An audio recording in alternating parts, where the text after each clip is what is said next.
Today, I'd like to ask you about your decision to sign the Giving Pledge, promising to give away at least one half of your assets to charity. Can you talk about your views on philanthropy and how to balance leaving an inheritance to your family versus assets to charity?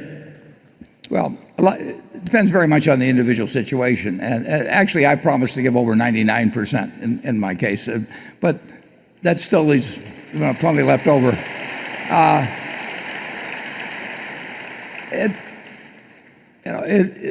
As you know, the estate tax exemption has been moved up substantially here in the last couple of years. So I might have a very different feeling if I'd had a child that had worked actively, helped me build the business and all of that sort of thing, and it was a small business, and I wanted to give it to them. But that can be really done without any estate tax these days, particularly if a little planning is used ahead of time.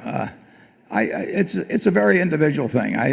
As Charlie, when you get to the figuring out what you do with your money, the options get fairly limited. And as Charlie said the other day, he said where he's going, it won't do him much good anyway.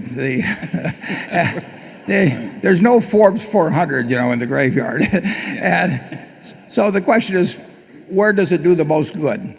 And I think it does limited amounts do some real good for my children. So I'll be sure that they have that, or they already have it to a degree. And on the other hand, when I look at a bunch of stock certificates in a safe deposit box that were put there 50 years ago or so, they have absolutely no utility to me. Zero. They can't do anything for me in life. I mean, they can't let me consume 7,000 calories a day instead of 3,000. They can't.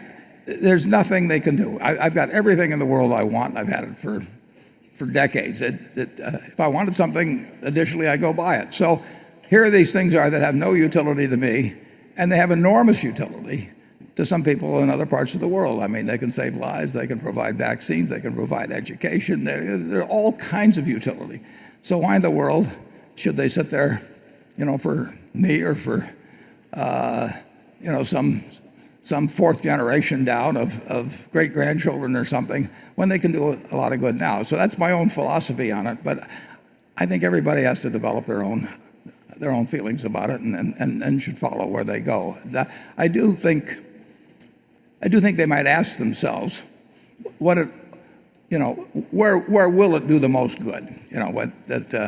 And it can be pretty dramatic between what it can do for millions of people that don't really have remotely the same shot at having a decent life that I've had, or what it can do for me. I mean, if I could have 10 houses, but I could buy a hotel to live in, or something.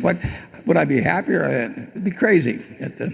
Charlie and I have both like fairly simple lives, but the one thing we do know is we know what we like and what we don't like, and we don't judge it by what other people like. So I don't have too much advice for anybody, but I would say start thinking about it. When I call people on the Giving Pledge, some of them, I'll get some 70-year-old and he says, I don't want to think about it yet. And I always tell them, well, are you going to make a better decision when you're 95 with some blonde on your lap, or something?